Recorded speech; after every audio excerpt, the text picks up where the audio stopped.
નમસ્કાર. વુમન્સ ડેની આપ સર્વેને શુભકામનાઓ. રસોડાથી લઈને રાજકારણ સુધી, ગૃહથી લઈને ગ્લેમર સુધી અને આંગણાથી લઈને અવકાશ સુધી દરેક ક્ષેત્રની અંદર પોતાની પ્રતિભા સાબિત કરનાર તમામ મહિલાઓ એ અભિનંદનને પાત્ર છે. સ્ત્રી માત્ર સંસ્કારનો શણગાર નથી, પરંતુ શક્તિ અને સામર્થ્યનું પ્રતીક છે. ગમે તેટલી વિકટ પરિસ્થિતિમાં પણ સ્ત્રી પોતાની આવડત અને સૂઝબૂઝથી એ સમસ્યાને હલ કરી શકે છે. અને આવી કેટલીય મહિલાઓ કે જેમણે દેશનું નામ રોશન કર્યું છે, વિવિધ ક્ષેત્રની અંદર પોતાની પ્રતિભા સાબિત કરી છે.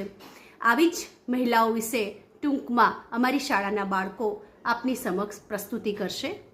નમસ્કાર. સુષ્મા સ્વરાજનો જન્મ 14 ફેબ્રુઆરી 1952ના રોજ થયો હતો. તેઓએ ભારત રાજકારણી અને સુપ્રીમ કોર્ટના વકીલ હતા.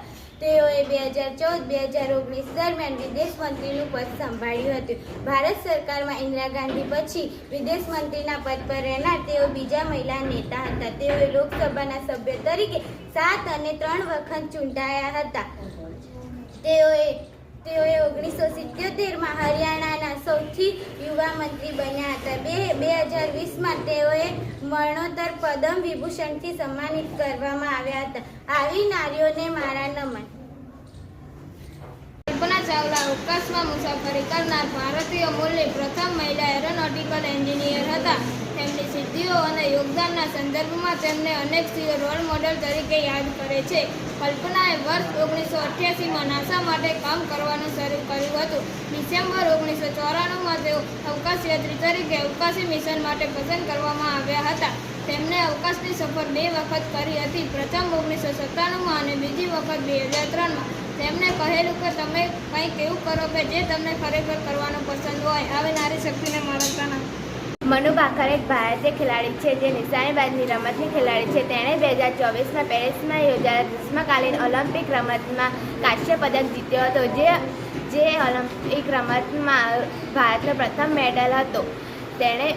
અને તે કોઈપણ ઓલિમ્પિકમાં મેડલ જીતનારી ભારતની પ્રથમ મહિલા નિશાનેબાજ બની હતી. અને તેમને અર્જુન એવોર્ડ, મેજર ધ્યાનચંદ ખેલ રત્ન એવોર્ડથી સન્માનિત કરવામાં આવે છે. સરિતાબેન લક્ષ્મણભાઈ ગાયકવાડનો જન્મ 1 જૂન 1994ના દિવસે થયો હતો. તેઓ એક ભારતીય મહિલા દોડવીર છે કે જેમણે 400 મીટર દોડ અને 400 મીટર વિઘ્ન દોડમાં નિષ્ણાત છે. તેમણે 4x400 મીટર રિલે દોડના ભારતીય મહિલા ટીમના પણ સભ્ય છે કે જેમણે એશિયન ગેમો 2018ની રમતોમાં તેમણે સુવર્ણચંદ્રક પ્રાપ્ત કર્યો હતો. તેઓ ગુજરાત સરકારના બેટી બચાવો અભિયાન માટે બ્રાન્ડ એમ્બેસેડર પણ રહ્યા છે. આવી નારી શક્તિને મારા કોટી પ્રણામ. વિશ્વમાં તેમના કંઠે પ્રસિદ્ધ લતા મંગેશકરે અનેક સન્માનોથી સન્માનિત થયેલ છે. તેમણે ગાયેલા આ ગણિત અને પ્રખ્યાત ગીતો માટે તેમને national film award, film playback best female award, Filmfare lifetime achievement award, Filmfare special award પ્રાપ્ત થયેલ છે. લતાજી દ્વારા વિવિધ ભાષાઓમાં 30,000થી પણ વધુ ગીતો રેકોર્ડ કરવામાં આવ્યા છે. મા સરસ્વતીએ તેમને સાક્ષાત દર્શન આપ્યા હોય તેવું કહીએ તો ખોટું નથી. ફિલ્મ ઇન્ડસ્ટ્રીની અંદર એક મહિલા ગાયિકા તરીકે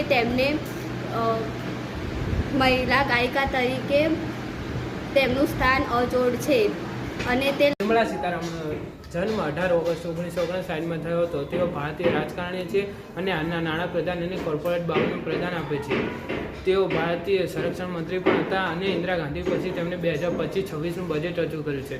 આવી નારી શક્તિને સાચા અર્થમાં વંદન. ભારત પોલીસ. કિરણ બેદીએ ભારત પોલીસ સેવા અધિકારી સામાજિક કાર્યકર્તા છે. જેઓ રાજનેતા, પૂર્વ ટેનિસ ખેલાડી છે. કિરણ બેદીએ ભારત પોલીસ સેવા અધિકારીમાં પ્રથમ મહિલા IPS ઓફિસર. કિરણ બેદીએ 2016થી 2021 સુધી ઉપરાજ્યપાલ, પુડુચેરીના ઉપરાજ્યપાલ તરીકે કામ કર્યું હતું. કિરણ બેદીએ 35 વર્ષ સુધી પોલીસ સેવામાં કામ કર્યું હતું. કિરણ બેદીએ ઘણા પુસ્તકો લખ્યા છે અને રેડિયો, ટેલિવિઝન જેવા શો પણ કર્યા છે. આવી નારી શક્તિને મારા વંદન. રાણી લક્ષ્મીબાઈ એક ભારત મહિલા પુરુષ છે. તેમને ઝાંસીની રાણી નામથી ઓળખવામાં આવેલ છે. તેમનો જન્મ 19 નવેમ્બર 1828માં ઉત્તર પ્રદેશ વારાણસીમાં થયો હતો. તેમનું નામ મણિકર્ણિકા રાખવામાં આવ્યું હતું અને ઉપનામ મનુ રાખવામાં આવ્યું હતું. તેમના લગ્ન રાજા ગોવર્ધન સાથે થયા હતા. તેમને ઝાંસીને બચાવવા માટે તેમને ખૂબ જ અંગ્રેજો સામે બહાદુરીથી લડાઈ લડી છે. આવી નારી શક્તિને મારા ખૂબ ખૂબ વંદન. પછી બેટા સ્ટાર્ટ. હરમનપ્રીત કૌર તે ભારતીય મહિલા ક્રિકેટર છે જે તમામ ફોર્મેટમાં ભારતીય આંતરરાષ્ટ્રીય ક્રિકેટ ટીમમાં કેપ્ટન્સી કરે છે. તે ઓલરાઉન્ડર તરીકે રમે છે. 2018માં T20 આંતરરાષ્ટ્રીય ક્રિકેટ મેચમાં સદી ફટકારનારી ભારતની પ્રથમ મહિલા બની હતી. હરમનપ્રીત કૌરે T20માં 3000થી વધુ રન બનાવ્યા છે. આવી નારી શક્તિને મારા પ્રાણ.